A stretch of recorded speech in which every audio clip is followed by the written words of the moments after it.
Hello viewers, আমাদের নতুন আরো একটি এক্সপ্লেনেশনে আপনাদের স্বাগতম।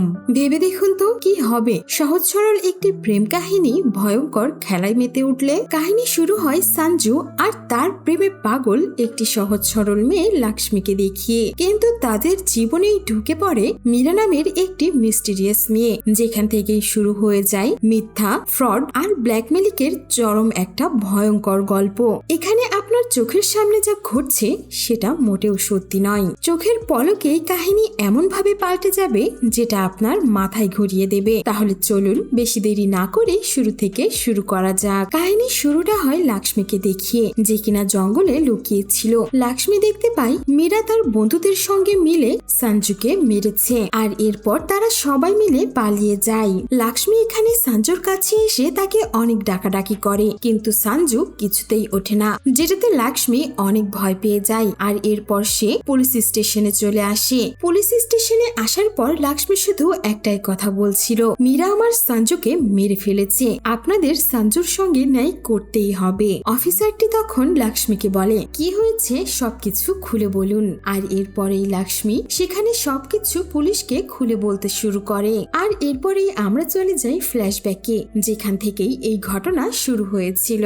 এখানেই আমরা গ্রামের সহজ সরল মেয়ে লক্ষ্মীকে দেখতে পাই, যে কিনা গ্রাম থেকে শহরে পড়াশোনার জন্যই এসেছিল। প্রতিদিন লক্ষ্মী কলেজ শেষ করে একটি পেস্ট্রি শপে হয় পেস্ট্রি নিতে আসতো, নইলে কেক নিতে আসতো। আসলে এখানে লক্ষ্মী শুধুমাত্র কেক নিতে আসতো না, সে এখানে দেখতে আসতো সঞ্জুকে। আর সঞ্জুই হলো এই কেক শপের মালিক। লক্ষ্মী মনে মনে সঞ্জুকে অনেক ভালোবাসতো, কিন্তু কোনোদিন সাহস করে সে সঞ্জুকে বলতেই পারেনি তার মনের কথা, কারণ লক্ষ্মী সবসময় মনে করত সে দেখতে একদমই ভালো নয়। সে গ্রামের একটা সাধারণ মেয়ে, সঞ্জু হয়তোবা তাকে কোনোদিনই পছন্দ করবে না। কিন্তু লক্ষ্মীর মন সবসময় গলে যেত সঞ্জু যখন তার সঙ্গে হেসে হেসে কথা বলতো। এখানে সঞ্জু আর লক্ষ্মী অনেক আগে থেকেই ভালো বন্ধু ছিল, কারণ লক্ষ্মী সবসময় সঞ্জুর দোকানে এসে কেক কিনতো। এখানে লক্ষ্মীর মনের মধ্যে সবসময় কনফিউশন থাকতো, সঞ্জু কি সত্যিই আমাকে ভালোবাসে। সিন কাট হলে দেখা যায় লক্ষ্মী একটি সুপার মার্কেটে এসেছে। এখানেই লক্ষ্মী মীরা নামের একটি মেয়েকে দেখতে পায়, যে কিনা দোকানদারকে সবকিছু ইংলিশে বোঝাচ্ছিল, কারণ মীরা এখানে আমেরিকা থেকে এসেছিল, যার জন্যই মশলার নামগুলো সে হিন্দিতে বলতে পারছিল না, আর ওই দোকানদারও ইংলিশ বুঝতে পারছিল না। এটা দেখে লক্ষ্মী এসে মীরাকে সাহায্য করে, যার জন্যই মীরা এখানে মশলা কিনতে পারে। এখানে লক্ষ্মীর এমন হেল্প করা দেখে মীরার অনেক ভালো লাগে, আর তারা সেখানেই ভালো বন্ধু হয়ে যায়। কথা বলতে বলতে এখানে মীরা বলে, সময় পেলে আমার বাসায় এসো, অনেক গল্প করব। আর এমন ভাবেই একদিন লক্ষ্মীও মীরার বাড়িতে চলে আসে। সেখানে গিয়ে লক্ষ্মী জানতে পারে মীরার মা বাবা একটি কার দুর্ঘটনায় মারা গেছে। মীরাও এখানে মাত্র কয়েকদিনের জন্যই এসেছিল, কারণ সে তার কিছু প্রপার্টি বিক্রি করে দিতে চাচ্ছিল। আসলে এখানে মীরার মা বাবা মারা যাবার পর যত সম্পত্তি ছিল সবকিছুই মীরার নামে হয়ে যায়। আর মীরা বংশগতভাবেও অনেক বড়লোক ঘরের মেয়ে ছিল, কিন্তু এখানে মীরা ইন্ডিয়াতে থাকতে চায় না, যার জন্য সে তার প্রপার্টি গুলোকে বিক্রি করে সারা জীবনের জন্য আমেরিকাতে সেটেলড হতে চায়। ঠিক তখনই সেখানে একটি এজেন্ট আসে। সে এসে মীরাকে বলে, ম্যাডাম, আমি আপনার প্রপার্টি ক্লায়েন্টকে দেখিয়েছি, তিনি সবকিছু দেখে 2 কোটি টাকা দিতে চেয়েছে। কিন্তু মীরা এখানে বলে, এত কম টাকাতে আমি এই বাড়ি বিক্রি করব না, আমার বাবা এই বাড়িটি বানিয়েছে, যদি তিনি 4 কোটি টাকা দিতে চান তাহলে আমি বিক্রি করতে রাজি আছি।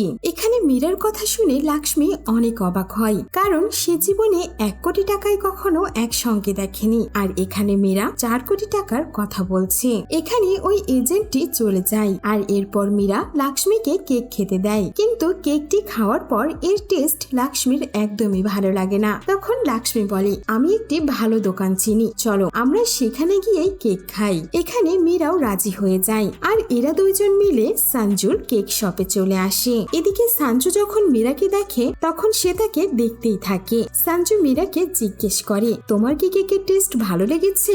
যদি তোমার ভালো লাগে তাহলে আমি এর পর থেকে তোমার বাড়িতে কেক ডেলিভারি করে আসবো। এখানে মীরারও কেকের টেস্ট অনেক ভালো লাগে, যার কারণে সে সঞ্জুকে নিজের বাড়ির অ্যাড্রেস দিয়ে দেয়। যেহেতু এখানে সঞ্জু আর মীরার আজকেই প্রথম দেখা ছিল, তাই লক্ষ্মী তাদের দুজনের কথাতে তেমন একটা গুরুত্ব দেয় না। কিন্তু লক্ষ্মী তো এটা জানতোই না যে সঞ্জু আর মীরার মধ্যে প্রেমের সম্পর্ক তৈরি হতে চলেছে। এর পরের দিন থেকেই দেখা যায় সঞ্জু প্রতিদিন সকালে মীরাকে ফ্রিতেই কেক ডেলিভারি করত, যেটা মীরারও বেশ ভালো লাগতো। এখানে তারা অনেকক্ষণ ধরে গল্পও করত। এমনকি যখনই সঞ্জুর লক্ষ্মীর সঙ্গে কথা হতো, সে মীরার কথাই তাকে জিজ্ঞেস করত, বলতো মীরা কোথায়, ওকে তো দেখা যায় না, ও ফ্রি আছে। আবার অন্যদিকে লক্ষ্মীর সঙ্গে যখন মীরা কথা বলতো, সেও বারবার সঞ্জুর বিষয়ে কথা বলতো সঞ্জু অনেক ভালো ছেলে, অনেক মজাও করে। এভাবেই লক্ষ্মীও বুঝতে পারে সঞ্জু আর মীরা একে অপরকে পছন্দ করতে শুরু করেছে। যেটা বুঝতে পারার পর লক্ষ্মীর অনেক খারাপ লাগে। এখানে ভেতরে ভেতরে লক্ষ্মী মীরাকে নিয়ে অনেক জেলাস ফিল করত। এমনকি লক্ষ্মী এটাও মনে করত হয়তোবা একদিন সঞ্জু আবারও তার কাছেই ফিরে আসবে, যার জন্যই ভ্যালেন্টাইন্স ডে এর দিন লক্ষ্মী অনেক সুন্দর করে সেজেগুজে সঞ্জুর কাছে আসে। কিন্তু লক্ষ্মী এসে দেখে সঞ্জু আর মীরা আগে থেকে সেখানে বসে গল্প করছে, মানে তারা এখানে ডেটে এসেছে। এখানে সঞ্জু মীরাকে প্রপোজ করে আর মীরাও সেটা একসেপ্ট করে, যেটা দেখে বেচারি লক্ষ্মীর মনটাই ভেঙে যায়। লক্ষ্মী এখানে নিজের ভালোবাসার কথা সঞ্জুকে বলতেই পারেনি, আর এখানে সে এটাও বুঝতে পারে তার মতো গ্রামের সহজ সরল মেয়েকে সঞ্জু কেনই বা পছন্দ করবে, সে তো দেখতেও সুন্দর নয়। কিন্তু অন্যদিকে মীরা অনেক সুন্দর, কোটিপতি বাবার মেয়ে, তার কাছে তো সবকিছুই আছে। আর এরপর সেখান থেকে লক্ষ্মী চলে যায়। সিন কাট হলে আমরা দেখতে পাই কেক শপের কিচেনে বসে বসে সঞ্জু আর মীরা গল্প করছে। কেক শপে তখন সঞ্জুর বন্ধুরাও ছিল। সঞ্জুর বন্ধুরা তখন মজা করে বারবার দরজা ধাক্কাচ্ছিল। তারা সবাই মিলে বারবার সঞ্জুকে বিরক্ত করছিল, কিন্তু শেষমেশ সঞ্জু অনেক রেগে যায় আর তার বন্ধুদের গায়ে হাত তুলে বসে। তখনই সেখানে মীরা এসে সঞ্জুকে শান্ত করার চেষ্টা করে, কিন্তু সঞ্জু মীরার উপরে রাগ দেখিয়ে বলে, তুমি একদম চুপ করো আর চলে যাও এখান থেকে। যেটা নিয়েই রেগে মেগে মীরা আর সঞ্জুর মধ্যে অনেক বড় লড়াই শুরু হয়। মীরা এখানে বলেই দেয় এমন শর্ট টেম্পার ছেলের তার প্রয়োজন নেই। এমনকি সঞ্জু আর মীরা দুজনেই একে অপরের সঙ্গে কথা বলতেও মানা করে দেয়। এদের দুজনের ঝগড়া দেখে লক্ষ্মী তখন দুজনকেই বোঝাতে শুরু করে, এমন ছোট মোটো ঝগড়া তো হয়েই থাকে, তাই না? কিন্তু এই বিষয়টাকে এত বড় করার দরকার কি? একে অপরকে মানিয়ে নিলেই তো হয়। এমনকি লক্ষ্মী মীরাকে এসে বলে সঞ্জুকে মাফ করে দিয়ে তাকে একটাবার সুযোগ দিতে, কারণ সঞ্জু মীরাকে অনেক ভালোবাসে। যেখানে লক্ষ্মী নিজেই সঞ্জুকে ভালোবাসতো, সে কিনা সঞ্জুর জন্যই অন্য আরেকটি মেয়েকে গিয়ে বলছে সঞ্জুকে মাফ করে দিয়ে রিলেশনশিপ ঠিক করে নিতে। কিন্তু মনে মনে লক্ষ্মী চাইছিল এদের সম্পর্কটা ভেঙে যাক, কিন্তু লক্ষ্মীর এই চেষ্টাটা বৃথা যায় না। মীরা আবারও সঞ্জুকে মাফ করে দেয় আর তাকে একটি সুযোগ দেয়। এখানে মীরা আর সঞ্জুর সম্পর্ক আরো বেশি গভীর হয়ে যায়। এমনকি তারা মন্দিরে গিয়ে বিয়েও করে নেয়, শুধুমাত্র এই বিয়েটা আইনিভাবে রেজিস্ট্রি বাকি ছিল। এখানে লক্ষ্মীও সঞ্জু আর মীরার জন্য অনেক খুশি ছিল। পরের দিন দেখা যায় মীরার সঙ্গে দেখা করতে লক্ষ্মী মীরার বাড়িতে গেছে, কিন্তু মীরা তখন বাড়িতে ছিল না। সেই সময়ই একটি লোক সেখানে আসে। তখন লক্ষ্মী তাকে জিজ্ঞেস করে মীরা কোথায় গেছে, আমি ওর সঙ্গে কথা বলতে চাই। তখনই ওই লোকটি বলে মীরাকে এই বাড়ি তো রেড্ডি স্যারের, আর সে তো আমেরিকা থেকে কিছুক্ষণের মধ্যেই চলে আসবে। এইটা শুনে লক্ষ্মী অনেক অবাক হয়ে যায়। লক্ষ্মী এখানে ওই এজেন্টকেও ফোন করে যে মীরার বাড়িতে প্রপার্টি নিয়ে কথা বলতে এসেছিল, কিন্তু ওই এজেন্টটি নেশা অবস্থায় বলে আরে মীরা ম্যাডাম, আবার কি নাটক করতে হবে, এমনিতেই তো ঘর বিক্রির নাটকের জন্য 2000 টাকা দিয়েছেন, কিন্তু দেখুন এরপর যদি কোনো মিথ্যে কথা বলতে হয় তাহলে আমি 5000 টাকা নেব। এইটা শুনে লক্ষ্মী বুঝতে পারে মীরা কোনো ধনী মেয়ে নয়, এমনকি সে আমেরিকাতেও যায়নি। সে শুধুমাত্র নাটক করেছে সঞ্জুকে পাওয়ার জন্য, যাতে করে সে বিয়ে করে সঞ্জুর প্রপার্টিতে নিজের ভাগ বসাতে পারে। মীরা একটা ধোঁকাবাজ মেয়ে। লক্ষ্মী এখানে সঞ্জুকে ফোন করে মীরার ব্যাপারে সবকিছু খুলে বলে, যেটা শুনে সঞ্জু অনেক ভয় পায়। তখনই সেখানে মীরা চলে আসে। মীরা এখানে এসে সঞ্জুকে জিজ্ঞেস করে কি ব্যাপার, কি হয়েছে? সঞ্জু তখন কথা ঘুরিয়ে বলে আরে না, আমার বন্ধুর কল এসেছিল, সে বলল তার গার্লফ্রেন্ডের সঙ্গে ব্রেকআপ হয়ে গেছে, যার কারণে ওর জন্য একটু চিন্তা হচ্ছিল। এখানে মীরা খুব ভালোভাবেই বুঝতে পেরেছিল কিছু গড়বড় হয়েছে, যার জন্যই সে সঞ্জুকে নিয়ে জঙ্গলের ভেতরে ড্রাইভে চলে আসে। এখানে গাড়ি থেকে থেকে নামতেই দেখা যায় মীরার আরো বন্ধুরা সেখানে দাঁড়িয়ে রয়েছে। আর মীরা একটি চাকু দেখিয়ে সঞ্জুকে বলে, খুব কষ্টে তোকে ফাঁসিয়েছিলাম, কিন্তু তুই তো খুব জলদি সব সত্যগুলো জানতে পেরে গেছিস। মীরা তখন সঞ্জুকে হুমকি দিয়ে বলে, যদি বাঁচতে চাও তাহলে প্রপার্টির কাগজে সাইন করে দাও, নইলে তোমাকে মেরে অন্য আরেকটি ছাগলকে ফাঁসিয়ে নেব। শহরে তো আর ছাগলের কমতি নেই। সঞ্জু তখন বলে, তোমার এই সবকিছুতে আমি ভয় পাবো না, আর আমি কোথাও সই করব না। এইটা শুনে মীরার সমস্ত বন্ধুরা সঞ্জুকে মারতে শুরু করে। আর অন্যদিকে লক্ষ্মীও এখানে পৌঁছে গিয়েছিল। সে গাছের আড়ালে লুকিয়ে থেকে সবকিছু দেখছিল, কিন্তু যতক্ষণে লক্ষ্মী তাকে বাঁচাতে এসেছিল অনেক দেরি হয়ে যায়। সঞ্জু ততক্ষণে মারা গিয়েছিল, আর মীরা সহ তার বন্ধুরা সেখান থেকে পালিয়ে চলে যায়। আর এটাই আমরা সিনেমার শুরুতে দেখেছিলাম। সিন আবারও বর্তমানে ফিরে আসে, আর লক্ষ্মী এখানে সব সত্যি বলে দিয়েছিল পুলিশকে। পুলিশও লক্ষ্মীর কথা মেনে নিয়েছিল, কিন্তু এখানেই আসে বড় টুইস্ট। ঠিক সেই সময় পুলিশ স্টেশনে সঞ্জু নিজেই চলে আসে। পুলিশ এখানে সঞ্জুকে দেখে অনেক অবাক হয়ে যায়, আর তাকে জিজ্ঞেস করে, কি ব্যাপার, তুমি তো বেঁচে আছো, তাহলে লক্ষ্মী কেন বললো তুমি মারা গিয়েছো? মীরা নামের কেউ তোমাকে মেরে ফেলেছে? লক্ষ্মীও এখানে সঞ্জুকে দেখে অনেক অবাক হয়ে বলে, আরে সঞ্জু, তুমি তো বেঁচে আছো, কিন্তু মীরা তো তোমাকে মেরে ফেলেছিল, বলো না পুলিশকে। এখানে সঞ্জু আর ওই পুলিশ অফিসারটি অনেক অবাক হয়ে যায়। সঞ্জু তখন বলে, আরে স্যার, আমি তো মীরা নামের কাউকেই চিনি না।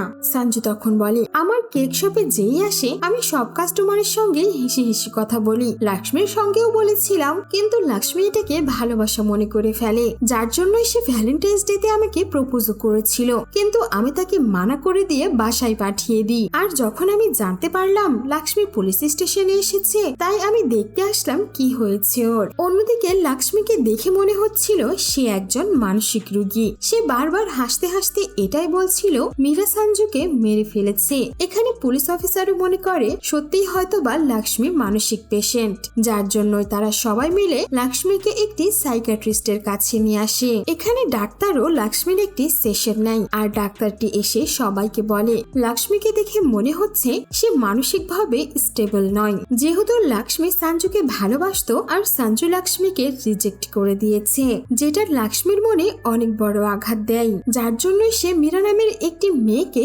ইমাজিন করেছে। মীরা অনেক বড় লোক, সে দেখতে অনেক সুন্দর, আর মীরাই সঞ্জুকে তার কাছ থেকে কেড়ে নিয়েছে। কিন্তু মীরা নামের কোনো মেয়ে এক্সিস্টই করে না। ডাক্তার এটাও বলে লক্ষ্মীর ট্রিটমেন্টের প্রয়োজন, যদি সে ঠিকমতো চিকিৎসা নেয় তাহলে ভালো হয়ে যাবে। ডাক্তারের মুখ থেকে এইসব কথা শোনার পর সঞ্জুর অনেক মন খারাপ হয়, কারণ সে জানতোই না লক্ষ্মী তাকে এতটা ভালোবাসে। যার জন্যই সঞ্জু ঠিক করে সে লক্ষ্মীর অনেক খেয়াল রাখবে, তাকে সময় দিবে, আর এই জিনিসটা সবার অনেক ভালো লাগে। সঞ্জু এখানে সবসময় লক্ষ্মীর কাছেই থাকতো, তাকে নিয়ে ঘুরতে যেত, তার অনেক খেয়াল রাখতো, যার জন্যই এদিকে ধীরে ধীরে লক্ষ্মী সুস্থ হয়ে ওঠে। এমনকি সঞ্জু লক্ষ্মীর মডার্ন মেকওভারও করায়। লক্ষ্মীকে দেখে এখন কেউ বলতেই পারবে না যে সে গ্রামের মেয়ে, যে কোনো ছেলে দেখলে ফিদা হয়ে যাবে। একদিন রাত্রিবেলা সঞ্জু আর লক্ষ্মী ঘুরতে বের হয়েছিল, তখনই সঞ্জু লক্ষ্মীকে বলে, আমি মীরাকে অনেক মিস করছি। এটা শুনে লক্ষ্মী রেগে গিয়ে বলে, তোমাকে না বলেছিলাম মীরার নাম মুখে আনবে না, নইলে জেলেই তোমাকে পচতে হবে। তার মানে এখানে মীরা সত্যি এক্সিস্ট করত, কিন্তু মীরা হুট করে কোথায় গায়েব হয়ে গেল, যেটার উত্তরই এখন দেব। আসলে আমরা এতক্ষণ ধরে যে কাহিনীটা দেখলাম সেটা সম্পূর্ণই উল্টো। মানে এখানে মীরা সত্যি লক্ষ্মী আর সঞ্জুর সঙ্গে ছিল, এমনকি মীরার সঙ্গে সঞ্জুর রিলেশনশিপও হয়েছিল, তাদের বিয়েও হয়। কিন্তু আমরা যেটা দেখলাম যে সম্পত্তির জন্য মীরা সঞ্জুকে ফাঁসিয়েছে, এমনটা মোটেও নয়। মীরা সত্যি অনেক বড়লোক বাড়ির একটা মেয়ে ছিল, যার জন্যই সঞ্জু মীরার টাকার উপরে চোখ দিয়ে দেয়, আর সে মীরাকে নিজের ভালোবাসার ফাঁদে ফেলে, যাতে করে বিয়ে করার পর মীরার সমস্ত সম্পত্তি সে হাতিয়ে নিতে পারে। এখানে লক্ষ্মী যখন জানতে পারে সঞ্জু মীরাকে শুধুমাত্র টাকার জন্য বিয়ে করেছে, সে মীরাকে সব বলে দেয়, যেটা শুনে মীরা বেশ ভয় পায়। আর এখানে সঞ্জু সব বুঝতে পারার পর মীরাকে নিয়ে লং ড্রাইভে যায়। এখানে সঞ্জুর বন্ধুরাও ছিল। সঞ্জু এখানে মীরাকে জোর করে প্রপার্টির কাগজে সই করতে বলে, কিন্তু মীরা সেটা করে না, যার জন্যই তারা সবাই মিলে মীরাকে মারধর করতে শুরু করে। আর এতেই ধাক্কা লেগে মীরার মাথা লাগে একটি পাথরের সঙ্গে, আর মাথায় আঘাত লাগার কারণে মীরা সেখানেই মারা যায়। ততক্ষণে সেখানে লক্ষ্মীও চলে আসে। সঞ্জু পালিয়ে যাচ্ছিল, কিন্তু লক্ষ্মীকে দেখে সে আবারও ফিরে আসে। লক্ষ্মী কাঁদতে কাঁদতে বলে, তুমি মীরাকে মেরে ফেললে, আমি সবাইকে তোমার সত্য কথা বলে দেব।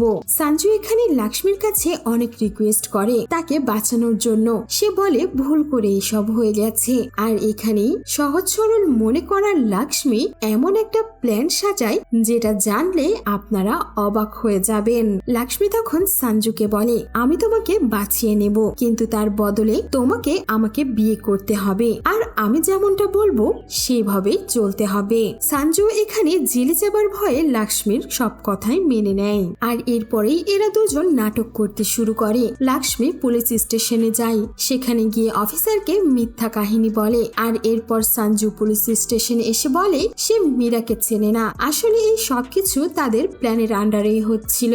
এখানে লক্ষ্মীর অ্যাক্টিং এতটাই নিখুঁত ছিল যে সাইকিয়াট্রিস্টও ধোঁকা খেয়ে গিয়েছিল। সে সত্যিই মনে করছিল সঞ্জুর রিজেকশনের কারণেই মানসিক ট্রমাটাইজ হয়ে গেছে লক্ষ্মী। এদিকে সঞ্জু আর লক্ষ্মী এমনটা করেছিল কারণ তারা খুব ভালো করেই জানতো যদি কেউ মীরার লাশ পেয়ে যায় তাহলে যাতে এদের দুজনের নাম না আসে, কারণ এরা তো মীরাকে চেনেই না। এখানে এদের দুজনের প্ল্যান কাজ করে যায়। এরা বেচারি মীরাকে মেরে ফেলে। যেহেতু ইন্ডিয়াতে মীরা নতুন ছিল আর তার কেউ ছিল না, তাই মীরার নিখোঁজ হওয়ার রিপোর্টও কেউ থানায় লেখায় না। সিনেমারও বর্তমানে আসলে দেখা যায় লক্ষ্মী সঞ্জুকে হুমকি দিয়ে বলছে, যদি মীরার কথা এতই বেশি মনে হয় তাহলে জেলে পাঠিয়ে দেব, সবাইকে সত্য বলে দেব, আর আমি সাইডে সরে যাব, বলবো তুমি আমাকে এসব করতে বলেছিলে। যেহেতু লক্ষ্মী এখানে সঞ্জুকে অনেক ভালোবাসতো, তাই এখানে সে সুযোগ নিয়ে সঞ্জুকে নিজের করে পাওয়ার প্ল্যান করে নেয়। আসলে এই সহজ সরল লক্ষ্মী ছিল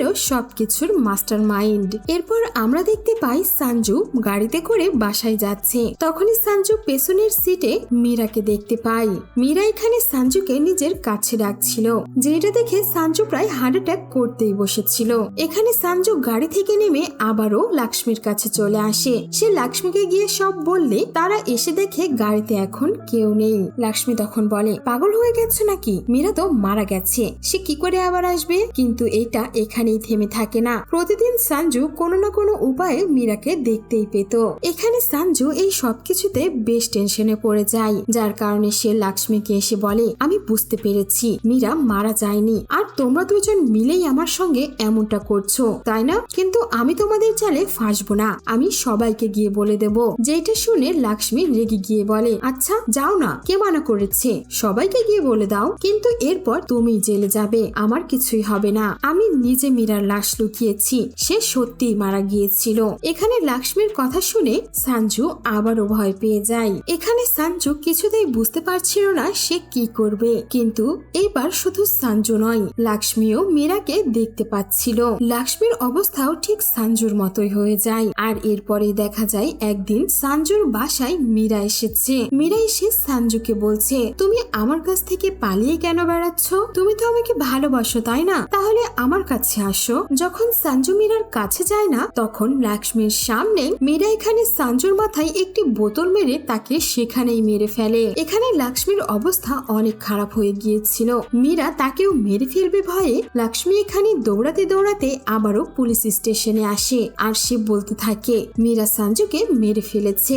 এখানে অফিসারটি অনেক বিরক্ত হয় আর বলে, তোমার নাটক আবারও শুরু হয়ে গেছে, এর আগেও এমন করেছিলে, আবার এখনো করছো, নিশ্চয়ই নিজের ওষুধগুলো ঠিক মতো খাচ্ছ না, যার জন্যই আবার পাগলামো বেড়ে গেছে। কিন্তু লক্ষ্মী অফিসারকে বলে, আমি সত্য কথা বলছি, প্লিজ আমাকে বিশ্বাস করুন। ঠিক তখনই সেখানে মীরা চলে আসে। আর অবাক করা বিষয় হলো এখানে সবাই মীরাকে দেখতে পাচ্ছিল, মানে মীরা এখানে মারা যায়নি। এখানে মীরা বলে, আমি মীরা আমেরিকা থেকে লক্ষ্মীর সঙ্গে দেখা করতে এসেছি, আমি ওর অনেক ভালো বন্ধু। আর যখন আমি জানতে পারলাম ও পুলিশ স্টেশনে এসেছে, তখন ওর সঙ্গে দেখা করতে আসলাম। অফিসারটি তখন বলে, তার মানে তুমি সঞ্জুকে মেরেছো? মীরা বলে, সঞ্জুকে? আমি কোনো সঞ্জুকে চিনি না। এখানে অফিসারটিও বেশ কনফিউশনে থাকে, কখনো ভূত তার কাছে আসে, আবার কখনো পাগল কেস নিয়ে আসে। এখানে লক্ষ্মী বারবার পুলিশকে বলছিল, আমার বাড়িতেই সঞ্জুর লাশ আছে, আপনারা চাইলে সেখানে গিয়ে দেখতে পারেন। এখানে পুলিশ অফিসাররা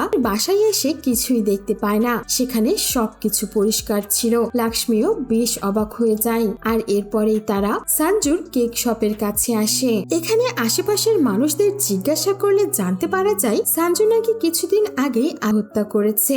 সঞ্জু তার প্রেমের সম্পর্কে ধোঁকা খেয়েছিল, যার জন্যই এমনটা করেছে। অফিসারটি এখানে বেশ রেগে যায়। সে ভাবে সঞ্জু যদি আগেই মারা যায় তাহলে লক্ষ্মী কার মৃত্যুর কথা বলছে। তখনই মীরা বলে, স্যার আপনি তো ভালো করেই জানেন লক্ষ্মীর মাথায় একটু সমস্যা, তাই সে এমন এমন জিনিস দেখে যেগুলো বাস্তবে নেই। তখন পুলিশটি বলে, হ্যাঁ তুমি একদম ঠিক বলছো, সঞ্জু আগেই মারা গেছে। আর সঞ্জুর মৃত্যু সহ্য করতে না পেরেই এখনো ওর মানসিক অবস্থা আরো খারাপ হয়ে গেছে, আর সে মনে করে তুমি সঞ্জুকে মেরে ফেলেছো। আর এরপর পুলিশ অফিসাররা লক্ষ্মীকে মেন্টাল হসপিটালে পাঠিয়ে দেয় আর মীরাকে সেখান থেকে যেতে দেয়। আসলে এখানে সেই দুর্ঘটনার পর কোনোভাবে মীরা বেঁচে গিয়েছিল। জঙ্গলের ভেতরে তাকে দেখে কিছু মানুষ হাসপাতালে নিয়ে যায় আর সেখানেই সে বেঁচে যায়। আর এরপরে সে ঠিক করে সঞ্জু আর লক্ষ্মীর কাছ থেকে নিজের বদলা নেবে। এখানে বদলাও নেওয়া হয়ে যায়। আর নিজের প্ল্যানকে এক্সিকিউট করার পর মীরা এখানে আবারও আমেরিকায় চলে যায়। আর এই সিন দেখিয়েই সিনেমাটি এখানে শেষ হয়ে যায়। সো ভিউয়ার্স, কেমন লেগেছে আমাদের আজকের সিনেমার এক্সপ্লেনেশন তা অবশ্যই কমেন্ট বক্সে জানিয়ে দিতে ভুলবেন না।